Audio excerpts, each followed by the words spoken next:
નમસ્કાર મિત્રો, મારી યુટ્યુબ ચેનલ સંજય પટેલમાં આપનું હાર્દિક સ્વાગત છે। મિત્રો, આજે આપણે ધોરણ 7 વિષય છે ગુજરાતી, તેનો પાઠ 17મો। પાઠનું નામ છે સફળ યાત્રા। તેની સ્વઅધ્યયન પોથી જે આ વર્ષે નવી આવેલી છે તેનું સંપૂર્ણ સોલ્યુશન આજે આપણે આ વિડીયોની અંદર જોવાના છીએ। પરંતુ તે પહેલાં જે મિત્રો અમારી ચેનલમાં નવા છે, જેમણે હજુ સુધી અમારી ચેનલને સબસ્ક્રાઇબ નથી કરી, તે અમારી ચેનલને જરૂર સબસ્ક્રાઇબ કરે, વિડીયો લાઇક કરે, શેર કરે અને બેલ નોટિફિકેશન આઇકોન ઓન કરે, જેથી અમારા દરેક નવા વિડીયોની નોટિફિકેશન તમારા મોબાઈલની સ્ક્રીન પર મળી શકે।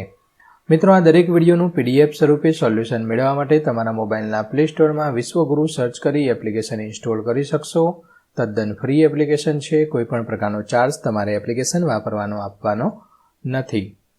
શરૂઆતની સ્ક્રીન આવી જોવા મળશે, તેમાં સ્વઅધ્યયન પોથી પર ક્લિક કરી ધોરણ પસંદ કરતા વિષય પર ક્લિક કરતા વિડીયોના ઓપ્શન પરથી તમે વિડીયો જોઈ શકશો અને પીડીએફના ઓપ્શન પરથી તમે PDF સ્વરૂપે સોલ્યુશન મેળવી શકશો। આ ઉપરાંત MCQના ઓપ્શન પરથી તમે MCQ સ્વરૂપે ગેમ રમી તમારા જ્ઞાનની ચેપ્ટર વાઇઝ ચકાસણી કરાવી શકશો। ખૂબ જ સારી એપ છે, એકવાર જરૂર ડાઉનલોડ કરીને જોજો। ચાલો સોલ્યુશન શરૂ કરીએ। સૌપ્રથમ પ્રશ્ન પહેલો, કાવ્ય પંક્તિને આધારે રેખાંકિત શબ્દનો અર્થ લખો। તો ધક ધક તો ખૂબ ગરમી, ધરાકાળે ઝાડી તો ઝાડી એટલે ગરમીની લપેટ, ત્રીજામાં ઘોષ એટલે અવાજ, ચોથામાં આય એટલે શક્તિ અને પાંચમામાં કર એટલે હાથ। પ્રશ્ન 2 છે, કાવ્યને આધારે એક શબ્દમાં ઉત્તર લખવાનો છે। ઉનાળો કેવો? આકરો, ધૂળ કેવી? ધકધકતી, જન કેવો? હરીનો અથવા દુખીનો, મન કેવું? પીગળેલું, આશીષ કેવી? મૂંગી, ઘોષ સાનો? હરિના નામનો, આંખો કેવી? ફાટી। મિત્રો, આ અમારી વ્યક્તિગત ચેનલ છે ને જે કોઈ પણ સોલ્યુશન જોઈ રહ્યા છો તે અમારા વ્યક્તિગત વિચારોને આધીન તે સોલ્યુશનના જવાબ અહીંયા લખવામાં આવી રહ્યા છે। સ્વઅધ્યયન પોથી જાતે લખવાનો પ્રયત્ન કરવાનો છે, ના સમજાય તો જ અમારા વિડીયોનો સહારો લેવાનો છે। આ ફક્ત સોલ્યુશન માટે જ વિડીયો રેકોર્ડ કરવામાં આવી રહ્યો છે। પ્રશ્ન 3, ત્રણેય શબ્દ સમૂહનો ઉપયોગ કરી વાક્ય બનાવો। શબ્દોનો ક્રમ જાળવવો જરૂરી નથી, આડાવડી તમે લઈ શકો અને વાક્ય બનાવી શકો। તો સંઘ, યાત્રા અને ઘોષ, તો હરિનામનો ઘોષ કરતો સંઘ યાત્રાએ નીકળ્યો। બીજું છે જીભ, તરફડતો અને આંખો, તો આંખો કાઢીને જીભ બહાર કાઢીને ગધેડો તરફડતો હતો। ત્રીજું માણસ, ગધેડો અને દશા, તો ગધેડાની દશા જોઈ માણસને દુઃખ થયું।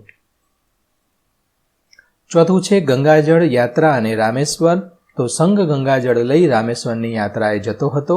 અને પાંચમું છે યાત્રા સફળ અને કરુણા, તો તેની કરુણાભરી યાત્રા સફળ થઈ। તો આ પ્રમાણે તમે લખી શકશો। મિત્રો, આ દરેક વિડીયોનું PDF સ્વરૂપે સોલ્યુશન મેળવવા વિશ્વગુરુ એપ ઇન્સ્ટોલ કરો, તદ્દન ફ્રી છે। અને આ વિડીયો સિવાય તમારે અન્ય કયા વિષયનું સોલ્યુશન જોઈએ છે તે અમને કોમેન્ટમાં જણાવો, જેથી અમે તે વિષય પર વિડીયો રેકોર્ડ કરી શકીએ। વિડીયો લાઇક કરો અને મિત્રોને શેર કરો। ચોથો પ્રશ્ન, કૌંસમાં આપેલા શબ્દો ઉમેરી વાક્ય છે એ ઉદાહરણ મુજબ લાંબુ બનાવવાનું છે। ઉદાહરણમાં આપેલું છે, એક યાત્રિકે ગંગાજળ લીધું, તેમાં આ બધા શબ્દો છે ઉમેરવાના છે।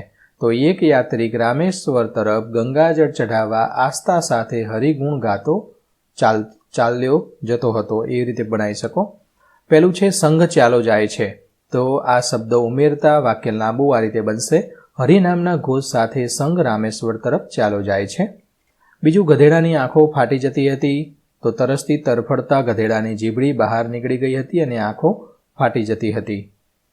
ત્રીજું, એક માણસ ઊભો રહ્યો, તો કૌંસના શબ્દો ઉમેરતા તરસથી તરફડતા ગધેડાની દશા જોઈને એક માણસ ઊભો રહ્યો। ગધેડો ઊભો થયો, તો આ કૌંસના શબ્દો ઉમેરતા અમીભર્યું પાણી પીને તરસ્યો ગધેડો ઊભો થયો। તો આ રીતે તમે કોઈ પણ વાક્ય બનાવી શકો છો। પ્રશ્ન 5, આપેલા મુદ્દાઓ દર્શાવતી કાવ્ય પંક્તિ લખો। સખત ગરમી, અંગાર વરસાવતો આકરો ઉનાળો, ધૂળ ધકધક કરે, ધરા કાઢે જાળો। બીજું છે આકરી ગરમીથી ગધેડા પર અસર, તરસે તડફડતો રોકી પત પાટી, પડેલો જીભડી બહાર, આંખો જતી ફાટી। ત્રીજું છે એક યાત્રાળુની ગધેડા પ્રત્યેની કરુણા, તો ગધેડાની દશા જોઈ દુઃખી એક જન, ઊભો રહ્યો પાસે ગયો પીગળેલ મન। ચોથું, ગધેડા પ્રત્યે કરુણા બતાવનાર યાત્રિક પ્રત્યે અન્ય યાત્રિકનો ભાવ, તો વેડફી માર્યું તે ફેરો તારો આ સફળ, હવે રામેશ્વર જઈ શાનો અભિષેક કરીશ. પ્રશ્ન 6. કાવ્યને આધારે સાચા વિકલ્પ સામે ખરાની નિશાની કરવાની છે. ધરા કાળી જાડો એટલે ધરતી ખૂબ તપી રહી છે. બીજું, ત્યાં ધકેલી ધૂળમાં કો ગંધર્વ દેખાય, તો આકરી ગરમીથી તપેલી ધૂળમાં એક ગધેડો ટળવળતો હતો. ત્રીજું, ફેરો તારો આ સફળ એટલે તારી યાત્રા અધૂરી રહી છે. પ્રશ્ન 7. આપેલ શબ્દ જવાબમાં મળે એ રીતે કવિતાના આધારે પ્રશ્ન બનાવવાના છે. અહીંયા રામેશ્વર, તો એક યાત્રિક ગંગાજળ લઈને ક્યાં જતો હતો, તો જવાબ સ્વરૂપે આવશે રામેશ્વર જતો હતો. તો જવાબ અહીંયા આપેલો છે આકરો, તો ઉનાળો કેવો હતો, ધૂળ, તો શું ખૂબ જ ગરમ થયું હતું. તરસે, તો ગધેડો શાનાથી તરફડતો હતો, તો તરસથી તરફડતો હતો. ઠેકડી, તો અન્ય યાત્રાળુઓ શું કરવા લાગ્યા, તો ઠેકડી ઉડાવવા લાગ્યા. કર, ગધેડાનો પ્રાણદાતા કેવી રીતે બોલે છે. નેત્રજળ, તો ગધેડાનો પ્રાણદાતા રામેશ્વરને શું ચડાવશે, તો નેત્રજળ. પ્રશ્ન 8. પ્રશ્નના જવાબ આપો. પહેલો પ્રશ્ન, દોરીથી ઘવાયેલું પંખી જુઓ ત્યારે, તો તને સૌપ્રથમ પકડીને તેના શરીર પર વીંટળાયેલી દોરી સાવચેતપૂર્વક દૂર કરીશ, પક્ષીને પાણી પીવડાવીશ, અને જો ઘા ઊંડો હોય તો પશુ પક્ષીઓના દવાખાને લઈ જઈ તેને સારવાર અપાવીશ. બીજું, રમતા રમતા તમારા મિત્રને ઈજા પહોંચે ત્યારે, તો તમે શું કરો. અહીંયા તમારે જવાબ લખવાનો છે. તરત જ રમત થોભાવી દઈશ, એટલે કે રમત છે એ બંધ કરી દો ભાઈ, ઘડીક ઊભા રહો એમ, અને તેને આશ્વાસન આપીશ. જો ઈજા સામાન્ય હોય તો તેના પર પ્રથમ ઉપચાર કરીશ, અને જો ઈજા વધુ હોય તો તેને નજીકના દવાખાને લઈ જઈ તેને વાલીને જાણ કરીશ. ત્રીજું, તમારું પાળેલું કૂતરું બીમાર પડી જાય ત્યારે, તો હું તેને તરત જ પશુઓના ડૉક્ટર પાસે લઈ જઈશ. ડૉક્ટરે આપેલી દવાઓ તેને સમયસર આપીશ અને તેને પૂરતી કાળજી રાખીશ, જેથી તે જલ્દી સાજું થઈ જાય. ચોથું, તમારા પિતાનો મોબાઈલ ખોવાઈ જાય ત્યારે એ જગ્યાએ છેલ્લે મોબાઈલ વાપર્યો હોય ત્યાં જઈને તપાસ કરીશ. પિતાની મદદથી તે નંબર પર ફોન કરીશ, અને જો ફોન ન મળે તો પોલીસમાં જાણ કરવા અથવા સિમ કાર્ડ બ્લોક કરાવવામાં તેમને મદદ કરીશ. પ્રશ્ન 9. પ્રશ્નના ઉત્તર લખો. પહેલો પ્રશ્ન, ધરા કાળે ઝાડો એમ શા માટે કહ્યું હશે, તો આ પંક્તિમાં ઉનાળાની આકરી ગરમીનું વર્ણન કરેલું છે. ઉનાળામાં સૂર્યનો તાપ એટલો પ્રચંડ હોય છે કે ધરતી ખૂબ જ તપી જાય છે. આ તપેલી જમીનમાંથી ગરમ વરાળ નીકળતી હોય તેવું લાગે છે. આથી લેખકે ધરા કાઢે ઝાડો એમ કહ્યું હશે.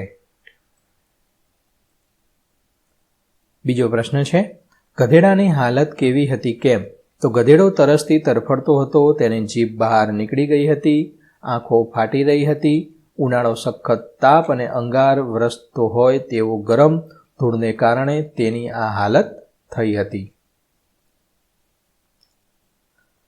ત્રીજો પ્રશ્ન, યાત્રાળુઓએ શું વિચારી ગધેડાને ગંગાજળ પાયું હશે, તો યાત્રાળુએ ગધેડાને મરવાની અણી પર જોયો ત્યારે તેનું મન દયાથી પીગળી ગયું. તેણે વિચાર્યું હશે કે ભૂખ્યા તરસ્યા જીવની સેવા કરવી એ જ સાચો ધર્મ છે, અને એક જીવ બચાવશો તો એ ભગવાનના અભિષેક સમાન છે. એટલે કે જે સંઘ હતો એ ગંગાજળ લઈને મંદિરે અથવા જઈ રહ્યો હતો, અને ગંગાજળ એમને ક્યાં ચડાવવાનું હતું, મંદિરે ચડાવવાનું હતું. પણ આ જે વચ્ચે ગધેડો છે એ ગરમીના કારણે તરસ્યો મળતો હતો, એટલે કે જો એને પાણી ના મળે તો મરી જવાની શક્યતા હતી. એટલે આ ગંગાજળ છે આ ગધેડાને પાઈ દીધું અને મંદિરે લઈ જવાનું બાકી રહી ગયું. એનો મતલબ એવો થયો કે આ મંદિરે ચડાવવું, તો મંદિરે કંઈ ભગવાન તો પીવાના નથી. અને ભગવાન છે એવું ઈચ્છે છે કે તમે ગરીબોની સેવા કરો, મૂંગા પ્રાણીઓની સેવા કરો, જે અશક્ત હોય, જે કામ ના કરી શકતા હોય એને તમે ખાવાનું કે એવું બધું આપો. એ જ સાચો ધર્મ છે, એ જ સાચી પુણ્ય છે. તો આ જે યાત્રાળુ એ હતું એને ગંગાજળ પાઈ દીધું. તો આ સારું કર્યું કહેવાય કે ખરાબ કર્યું કહેવાય, તમારે મને કોમેન્ટમાં જણાવવાનું છે. અને તમે હોય તો શું કરો એ પણ તમે મને કોમેન્ટમાં જરૂર જણાવજો. ચોથું, યાત્રાળુએ ગધેડાને પાણી ન પાયું હોત તો શું થાત, તો જો યાત્રાળુએ ગધેડાને પાણી ન પાયું હોત તો ગધેડો તરસને કારણે તરફડીને મૃત્યુ પામ્યો હોત, કારણ કે તેની હાલત ખૂબ જ ગંભીર હતી. તો આ ગધેડાને પેલા યાત્રાળુએ બચાવ્યો તો ભગવાનને વધારે ગમે. ના પાયું હોત તો ભગવાનને ચડાવેલું જે અભિષેક કરેલું ગંગાજળ છે એ પરિપૂર્ણ થાત નહીં. કેમ? કારણ કે ગંગાજળની વધારે જરૂરિયાત ભગવાન કરતાં આ ગધેડાને હતી. 5. ગધેડાની આંખમાં યાત્રાળુ પ્રત્યે કેવો ભાવ હતો? કેમ? તો ગધેડાની આંખમાં યાત્રાળુ પ્રત્યે આશીર્વાદ અને કૃતજ્ઞતાનો ભાવ હતો. ભલે બોલી નથી શકતો, પણ જનાવરને તરત ખબર પડે કે આ મારા સારા માટે આવ્યો છે, એટલે એને કશું કરે પણ નહીં. કારણ કે જ્યારે તે મૃત્યુની નજીક હતો ત્યારે આ યાત્રાળુએ તેને પવિત્ર ગંગાજળ પાઈને નવું જીવન આપ્યું હતું. 6. પ્રશ્ન. કોણ ઠેકડી કરતું હતું? કેમ? કોણ મજાક ઉડાવતું હતું?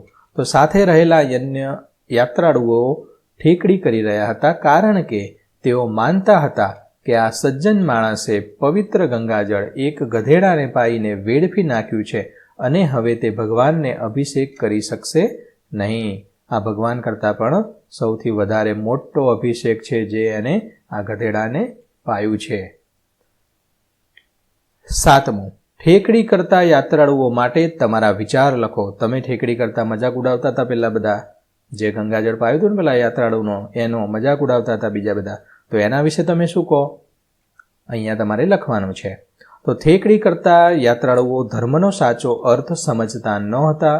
તેઓ માત્ર બાહ્ય ક્રીડાકાંડને જ ધર્મ માનતા હતા, પરંતુ વાસ્તવમાં જીવદયા અને સેવા એ જ પરમો ધર્મ એવું માની સૌથી મોટો ધર્મ એ જ છે, અને બીજાની મજાક ઉડાવવાને બદલે તેમને પણ એ જ સજ્જન માણસની જેમ કરુણા બતાવવી જોઈએ. આવું હું માનું છું. તમારે જે લખવું હોય તે તમે માનતા હોય તે અહીં તમે લખી શકો. આ કાવ્યને ગદ્ય સ્વરૂપે લખવાની છે, એટલે કે પાઠની જેમ લખવાની છે. તો કે યાત્રિક હતો, કાશીધામના દર્શન માટે જે ગંગાજળ લઈને જતો હતો. ગંગાજળ છે રામેશ્વર મહાદેવને ત્યાં ચડાવવાનું હતું. પગપાળા સંઘ નીકળતો હતો અને આ રીતે બધું રસ્તામાં છે એ ગરમીના કારણે ગધેડો પડેલો હતો. એને એમ દયા આવી ગઈ. એણે પછી એ ગંગાજળ છે ભગવાનને ચડાવવાને બદલે, અભિષેક કરવાને બદલે એણે એ ગધેડાને પાઈ દીધું. આવું બધું તમે જે કવિતાની અંદર હતું એ તમારે પાઠ સ્વરૂપે અથવા તો વાર્તા સ્વરૂપે આ રીતે તમારે લખવાનું છે. મિત્રો, વિડીયો તમને કેવો લાગ્યો કોમેન્ટમાં જરૂર જણાવો. આ ઉપરાંત તમારે અન્ય આ કયા વિષયનું સોલ્યુશન જોઈએ છે તેનો વિષય લખો, જેથી અમે તે વિષય પર વિડીયો રેકોર્ડ કરી શકીએ. આ દરેક વિડીયોનું PDF સ્વરૂપે સોલ્યુશન મેળવવા વિશ્વગુરુ એપ ઇન્સ્ટોલ કરો. પ્રશ્ન 11. તમે લખેલ ગદ્યમાંથી કોઈ એક દ્રશ્યનું ચિત્ર દોરો અને રંગ પૂરો.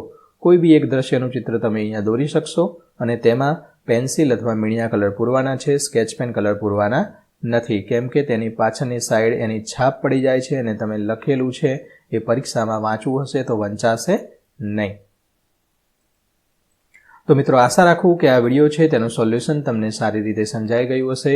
દરેક વિડીયોનું PDF સ્વરૂપે સોલ્યુશન મેળવવા વિશ્વગુરુ એપ ઇન્સ્ટોલ કરો. તદ્દન ફ્રી છે. કોઈપણ પ્રકારનો ચાર્જ તમારી પાસેથી લેવામાં આવતો નથી. ફરી મળીશું આગળના વિડીયોમાં. ત્યાં સુધી આવજો.